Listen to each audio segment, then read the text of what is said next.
Bible Day ဆိုပြီးမှအရင်တော့ Bible Sunday ကိုတော့ Bible Day လို့ခေါ်ပါတယ်မြန်မာနိုင်ငံ Chanza Atenga General do Adiga Chep Petaraga Intomidazu Dre Nugavado the Machanza Hasubima Di Adiga Checo Petavare Dine Chanza Ne Pido Jong Yamananga Chanza Aten Jong Ninge Pobia Jemale The British ne Nanga Yacha Chanza Atengu Tong Shia Selegunema Poisi Tabare British and Foreign Bible Society lo Kobare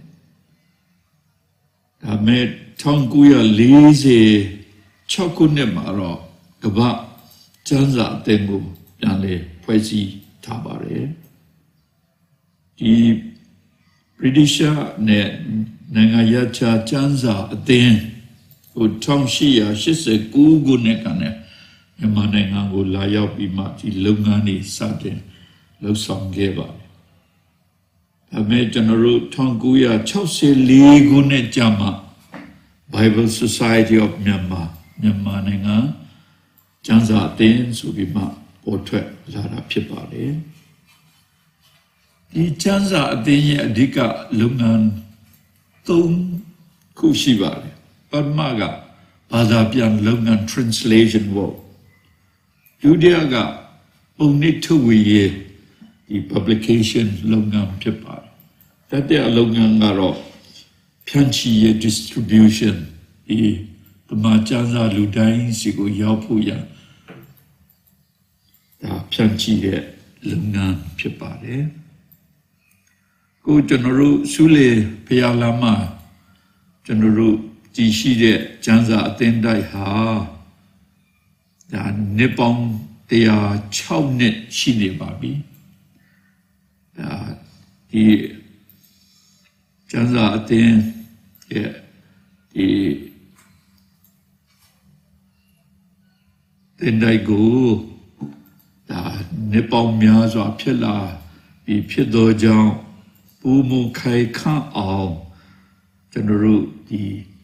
Solution Timbong Lead Hong Jo Gong Jabima Ajiza Pinsin Yego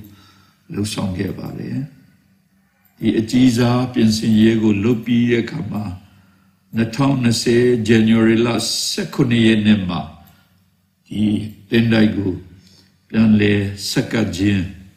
Go Lusong Gebale Eddie Chema Dudamada Henry Van Tio ne Zaniga le Teo Chimingere Sura, General Tishi Abare. Didi Intong Midazu Dwe, the Machanza Sure Yagu, General Jika Chet Nene, General Jima. Obya Tare Hagu, General Yuche Tare, Janjago, Papa Melo. Pama Usoga Salam, Kanyitia Sakunge, Tianga Pipa. Nugabado the a general Cheshema, Mikwe Piwe, a general Lankigo, Linseba, the Pama Janja Pide, Ludia Janjaga, Tamano. Utu Kanji Sachang Donzele Pipa. The Pampolune Tiladu Gu Mimi Indu Ko Pinbima Trugu Lutri Pia the Kingu Yunjilia Indu Inda Apoundune the Qua Wamyok Jindu Yole The Janja ye no can the mango Ninge Obya Jambare Shimbolu ne Ila Duha General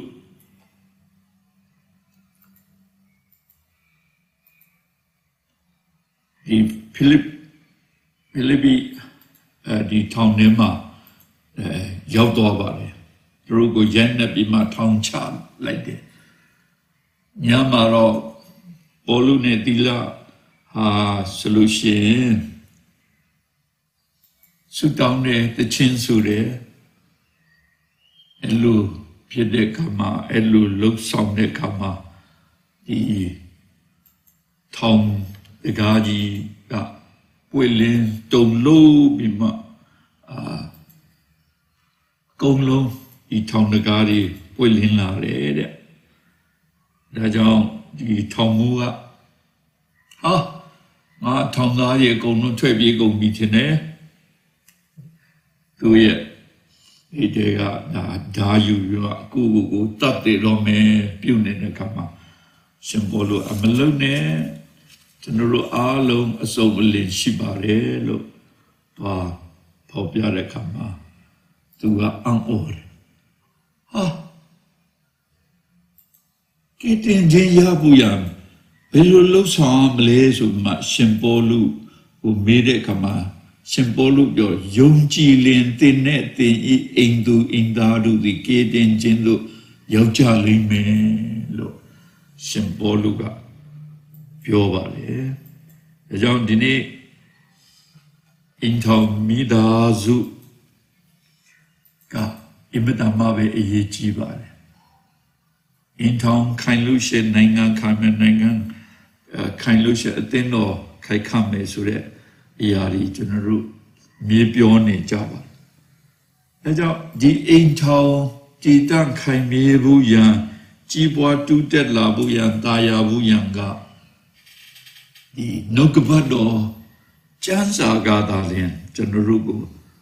လမ်းပြနိုင်တယ်ဆိုတဲ့ဟာကိုဒီနေ့ကျွန်တော်တို့လုံသွင်းဖို့ရန်ဖြစ်တယ် The Bible is the only guide တမန်ကျမ်းစာဒါလျှင်ကျွန်တော်တို့ရဲ့လမ်းပြဖြစ်တယ်ဆိုတဲ့လမ်းပြမြေပုံဖြစ်တယ်ဆိုတဲ့အကြောင်းကိုကျွန်တော်တို့စဉ်းစားဆင်ခြင်ဖို့ရတာဖြစ်ပါတယ်ဓမ္မကျမ်းစာကျွန်တော်တို့ကိုအောက်ပါအတိုင်းပဲကျွန်တော်တို့အိမ်ထောင်ကိုမှန်တဲ့လမ်းကိုလမ်းပြလမ်းညွှန်ပေးနေတယ်ဆိုတဲ့အချက်၅ချက်ကိုဒီနေ့တင်ပြဖော်ပြသွားမယ်ဖြစ်ပါတယ်ပထမအချက်ကနှုတ်ကပတ်တော်တမန်တရားသည်အိမ်ထောင်မိသားစုကိုပြီးဆုံးကြွယ်ဝသောအသက်တာကိုရရှိရန်လမ်းပြပူဆောင်ပေးနိုင်ပါလေဒါတမန်ကျမ်းစာရဲ့တကူဒါဖြစ်ပါတယ်ကျွန်တော်တို့ပြေဝကြွယ်ဝသောအတ္တကိုပေးစွာနိုင်တယ်ဆိုတဲ့ဟာကျွန်တော်တို့လောကီပညာရပ်ကိုပြောတဲ့အခါမှာလောကနဲ့ပတ်သက်ပြီးမှဒီအရာတွေပေါ်မှာလမ်းညွှန်လမ်းပြနိုင်တယ်ဒါပေမဲ့တမန်ကျမ်းစာနှုတ်ကပတ်တော်ဟာဒီလောကနဲ့ဆိုင်တဲ့လောကီရေးရာအတွက်တော်၎င်းဘုရားသခင်ရဲ့နိုင်ငံတော်နဲ့ဆက်ဆိုင်သောအရာများအားလုံးနဲ့လမ်းပြပူဆောင်ပေးနိုင်တယ်ဆိုတဲ့အရာကိုဒီနေ့ကျွန်တော်တို့ခံယူဖို့ရဖြစ်ပါတယ်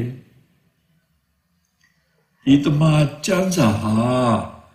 ခရစ်တော်ဖျားရဲ့နှုတ်ကပတ်တော်ဖြစ်တယ်ဒီနှုတ်ကပတ်တော်ကကျွန်တော်တို့ကိုဘယ်လိုလမ်းပြနိုင်တယ်လဲဆိုလို့ရှိရင်ကျွန်တော်တို့လူသားများအသက်ရှင်ဖို့ရရေကအရေးကြီးတယ်ဒါပေမဲ့ခရစ်တော်ပြောတာငါပေးတဲ့ရေကိုတောက်တဲ့လူကဘယ်တော့မှမငတ်တော့ဘူးတဲ့အဲ့ဒါခရစ်တော်ဖျားပေးတဲ့နှုတ်ကပတ်တော်ဒီရေဟာအသက်ရှင်သောရေဟာဘယ်တော့မှဆာငတ်ခြင်းမရှိသောရေဖြစ်ကြောင်းကိုစမ်းရေဖြစ်ကြောင်းကိုထာဝရစမ်းရေဖြစ်ကြောင်းကိုဓမ္မကျမ်းစာမှာဖော်ပြထားပါတယ်။အဲကြောင့်ကျွန်တော်တို့ပြီးဆုံးကြွယ်ဝတဲ့အတ္တကိုလူကျင်လို့ရှိရင်ဒီရေကိုတော့ဒီအသက်စမ်းရေကိုတောက်ရမယ်ဖြစ်ပါတယ်။ကမ္ဘာနိချင်တဟာယအဖွဲ့ BWA Baptist World Alliance ရဲ့ကျွန်တော်တို့အခုအချိန်မှာကျွန်တော်တို့စဉ်းစားဆင်ခြင်နေတဲ့အရာကခ ရစ်တော်ဘုရားအသက်ဆိုင်ရဖြစ်တယ်ဆိုတဲ့အကြောင်းစဉ်းစားဆင်ခြင်ဒီအသက်ဆိုင်ရကိုကျွန်တော်တို့တောက်တုံးတဲ့ခါမှာဘယ်တော့မှကျွန်တော်တို့မဆာမငတ်နိုင်တော့ဘူးဆိုတဲ့အရာကိုကျွန်တော်တို့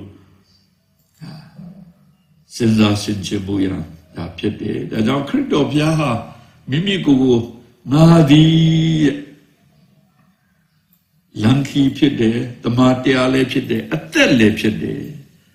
အသက်သခင်ယေရှုခရစ်တော်ဘုရားအကြောင်းကဒီတမန်ကျမ်းစာကဖော်ပြထားတာဖြစ်တယ်ဒါကြောင့်ကျွန်တော်တို့ကိုပြည့်စုံတဲ့အသက်တာကိုလမ်းပြလမ်းညွှန်နိုင်တဲ့အရာဟာနှုတ်ကပတ်တော်တမန်ကျမ်းစာပဲဆိုတဲ့ဟာကိုပထမအဆုံးကျွန်တော်တို့ခံယူဖို့ရဖြစ်ပါတယ်ဒုတိယအချက်ကနှုတ်ကပတ်တော်တမန်ကျမ်းစာသည်အိမ်ထောင်မိသားစုကိုယုံကြည်ခြင်းပြီးတယ်ကျွန်တော်အားလုံးပြောနေတဲ့ယုံကြည်ခြင်းရှိရမယ်ယုံကြည်ခြင်းအားရှိရမယ်ဆိုပြီးမှကျွန်တော်တို့ယုံကြည်ခြင်းအကြောင်း faith ကိုပြောတာယုံကြည်ခြင်းဆိုတာတမန်ကျမ်းစာမှာဖော်ပြတာခရစ်တော်၌ဖြစ်တည်ခြင်း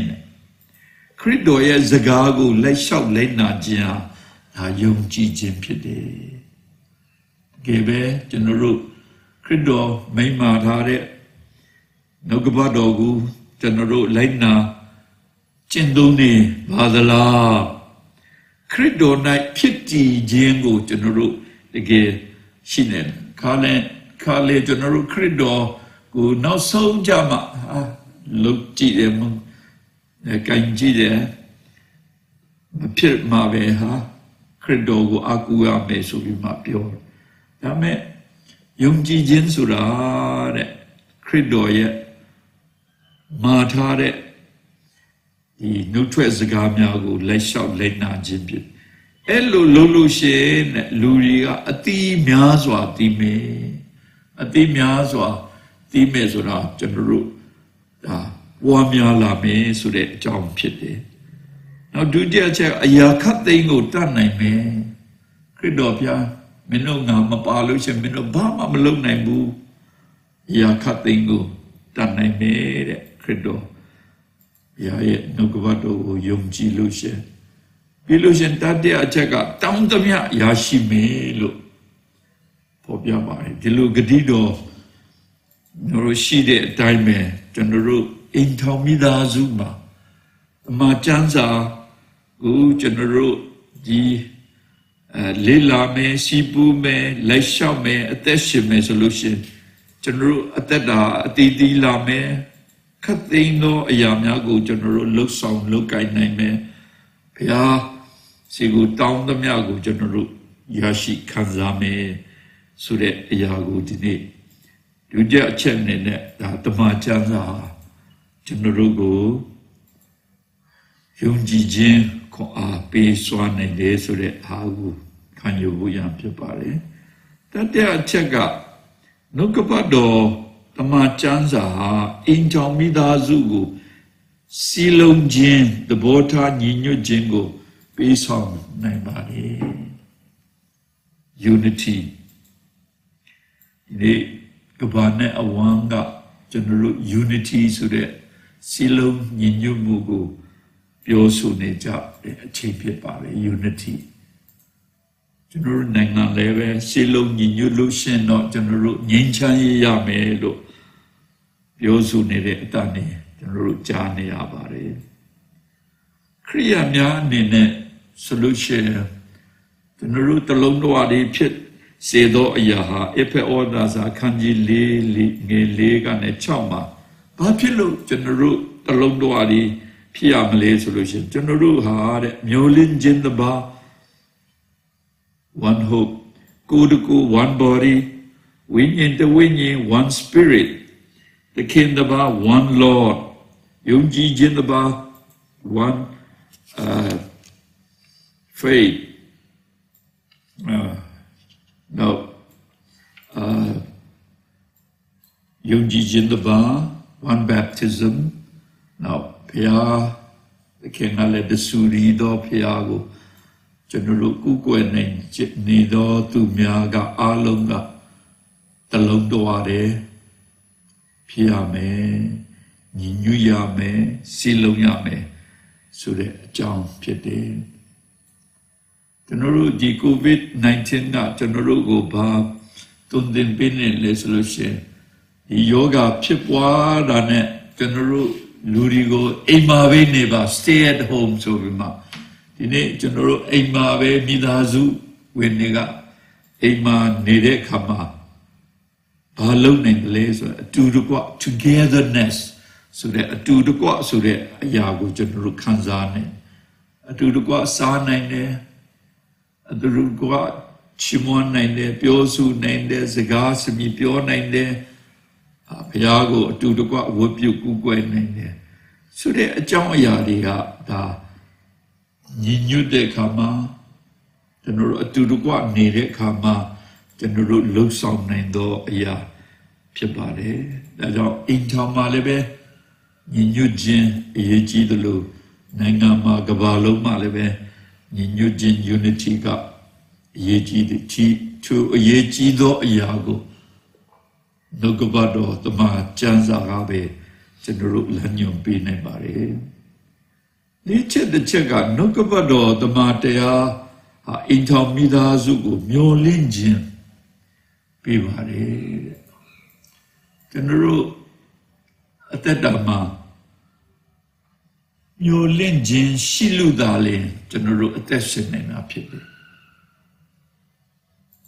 ကျွန်တော်တို့စာရီတဲ့နဲ့ဘာရီမျောလင်းစာမေဘအောင်ဖို့မျောလင်းလို့အကုန်ကူးတယ်အကျိုးအမြတ်တွေရရှိဖို့ရမျောလင်းလို့ကျွန်တော်တို့လှုပ်ဆောင်တာဖြစ်တယ်ဒါမဲ့ကျွန်တော်တို့ခရိယန်သားသမီးများအတွက်ဒီမျောလင့်ခြင်းကဘယ်သူပေးနိုင်တယ်လဲဒီဆာလန်ဆရာကဥထာရဖျားကိုယ်တော်၌သာမျောလင့်เสียအကြောင်းရှိတယ်ဘုရားသခင်သာလျှင်ကျွန်တော်တို့ကိုမျောလင့်ခြင်းပေးနိုင်တယ်နောက်ဆာလန်119ငယ်90ဥမာ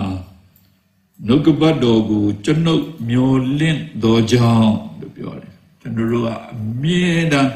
နှုတ်ကပတ်တော်ဘုရားရဲ့လမ်းညွှန်မှုကဘာရှိမလဲမျောလင့်ရမယ်မျောလင့်လို့ရှိရင်တဲ့ကေတင်ခြင်းကိုလည်းရရှိနိုင်တယ်ဝမ်းမြောက်နိုင်တယ်ဆိုတဲ့ဟာယောမဝါဒစာမှာကျွန်တော်တို့ခန်းကြီး၈ငယ်အခန်းကြီး7မှာကျွန်တော်ဖတ်ကြည့်တဲ့အခါမှာကျွန်တော်တို့တွေ့ရတယ်မျောလင့်တဲ့သူများသာလျှင်ကြိုးစားအားထုတ်တယ်မျောလင့်တဲ့သူများသာလျှင်ဝမ်းမြောက်မှုကိုခံစားနိုင်တယ်အောက်ကေတင်ခြင်းကိုလည်းရနိုင်တယ်ဒါကြောင့်ကျွန်တော်တို့အင်ထောင်မိသားစုမှာလည်းမျောလင့်ခြင်းမရှိဘဲနဲ့အင်ထောင်ကဆက်လက်သွားနိုင်ဖို့မလွယ်ပါဘူးမျောလင့်ခြင်း hope ဆိုတာအရေးကြီးပါလေဒါကနှုတ်ကပတ်တော်မှာကျမ်းစာကပဲကျွန်တော်တို့ကို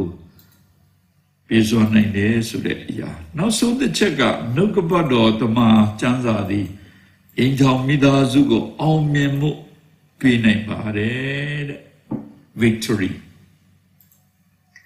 ကျွန်တော်တို့အောင်မြင်မှုဆိုတာအမျိုးမျိုးရှိပါတယ်ဒီခန္ဓာ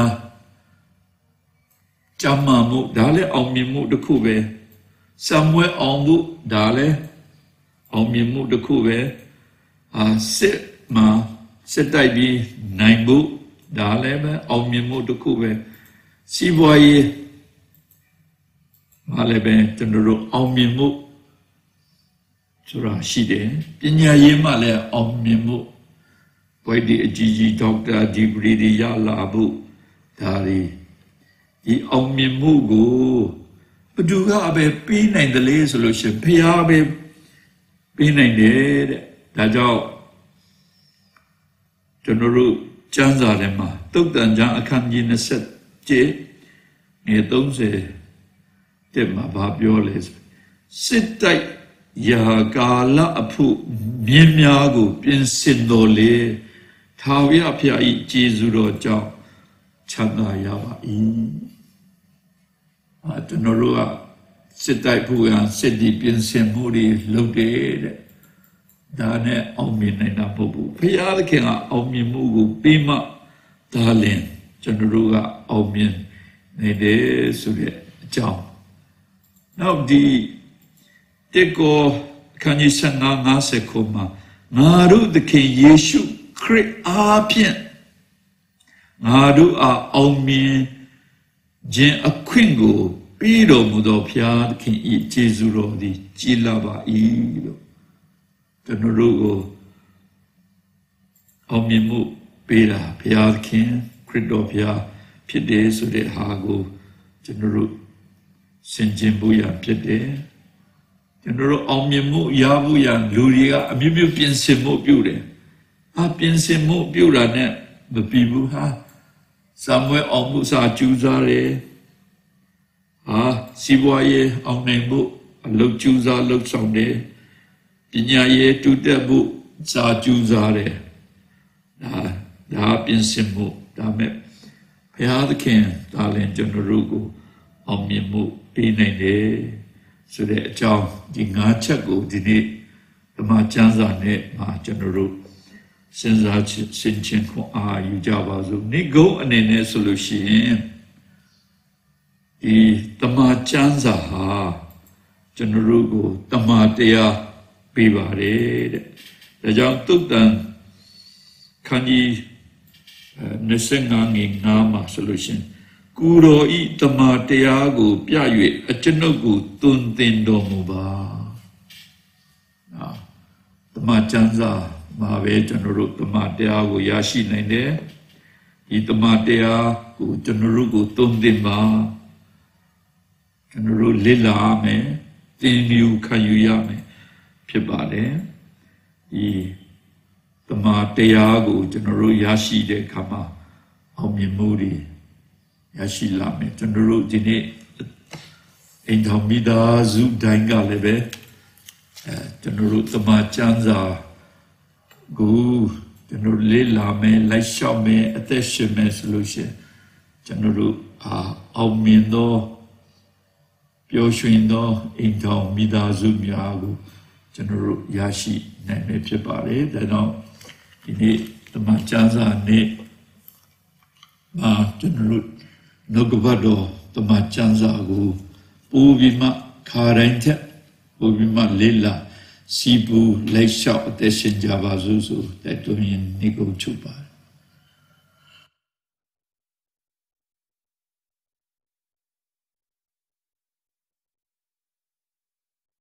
sit down ကြပါစို့ကျေးဇူးတော်ရှင်ဖဖျားခင်ကိုရရှင်ဖျားသည်လူသားများကိုတမန်တရားကျမ်းစာကိုပေးထားတော်မူသောကြောင့်ကျေးဇူးတော်မြတ်ကိုချီးမွမ်းပါ၏ဤတမန်ကျမ်းစာတွင်ပညာအရေးရများကိုကျွန်တော်တို့တွေ့ရှိရပါ၏ရရှိနိုင်ပါ၏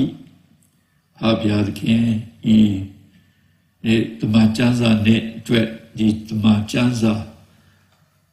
ရရှိသောကြောင့်ကျေးဇူးတော်မြတ်ကိုချီးမွမ်းကြပါ၏ဟာဘုရားသခင်ကျွန်တော်တို့အိမ်တော်မိသားစုတိုင်းဒီလည်းပဲတမန်ကျမ်းစာကိုအမေလေးလာဖတ်ရှုပြီးတကလာဒီတမန်ကျမ်းစာကိုသိရှိနိုင်အောင်ကြိုးစားကြတော်သူများသိရှိနိုင်တော်သူများသာမကဒီတမန်ကျမ်းစာကိုလက်တွေ့ကျင့်သုံးလိုက်လျှောက်နိုင်ကြတော်သူများဖြစ်အောင်ကိုရရှိမသာပနာတော်ပါဤတမန်ကျမ်းစာ၏လမ်းပြမှုကြောင့်ကျွန်တော်တို့အသက်တာဟာပုံမူ၍ပြည့်စုံသောအသက်တာကိုရရှိပြီးတကလာကိုရရှင်ဖျား၏ဘုန်းတော်ကိုသင်ရှားစေတော်သူများဖြစ်ဖို့မှာသာပနာတော်မူပါဒီနေ့ Atenoma Shijado Indomida Zu Dangu Groshen Kaunji Petanarumba Tama Chanzane Tido Indomida Zumia Pele Tama Chanza Nogavado Night Jima Jitwala Ning Chado Tumia Pibu Masa Tanarumba Upa Pialkin Yene Namanangan Chanza attend to two Sutan Luai. E attended Nippon Teajo, Jinega Matishi Kebai. E the Machanza attend Shidoja Nokubadogu, Pada Piansujin, Nokubado, Chanza Mayashido to Muzumia, Chanza Yashi Lane. Jango leve general mian kutwe kanzania bai. Di tama janza tengo Croatian pia kaunji pedana roba. Di janza atema Croatian pia amu dogo tan yuene jado tuye mosa yu pada pian sudo tumia untamia alamu Croatian pia Kaunji Petanaro Muba Inengana I Janza Aten Apian Groshen Pia Bonobu Chinsha Nesebu and Groshen Pia Masa Tanaro Muba O Papia Ken Ini Sutan Loka The Gabaloma Shijado to bong to dread level Sudan Lubai, coaching that COVID-19 so the na yoga, Kuset Tado Yoga, Tanzania Bai, na yoga, Makin Lunai book, Russian Piamasa, Tanaro Moba, Kabajiri, Silum Yinup, Chinjin Chin and Jabo to Mia Pibu, General Mimia Manangano Lebe. Ainda bonzo, engandamia alo chinchin chinaibu. Nengaye ninchaye guti sa nincha do dumia pibu masa tanaro moba. Pabialke, Groshen piashe, pimia shibai, pimia go pielu pishin tanaro mule, sutan la munanyam do bamija. Gaten by Saint King Crito Pia in Amadon alone, you this wapian, down shout Jama the Papia. Amen. Nogavado dea Pili, Luda Boundu, Gaten no Modo, King Crito Pia Jesuro, Papia King Chichimitaro, Dansheno, Winino Imedaya, Puejin, Lambia, Pusam Jin, Guegajen. Sang Shao Jin to Wamiao Jin Pio Shui Jin Yin Tejin Suchi Zumingla Poundu the Yango Chin Ateno Mapawin Leshi Jado Ateno Tenamia Intamida Zudai Poma Dolagao Yamanenga Negabama Shijado Luda Poundu Poma Ikuma Sayi Gala Semie Teatishi Dineva Sedo. Amen.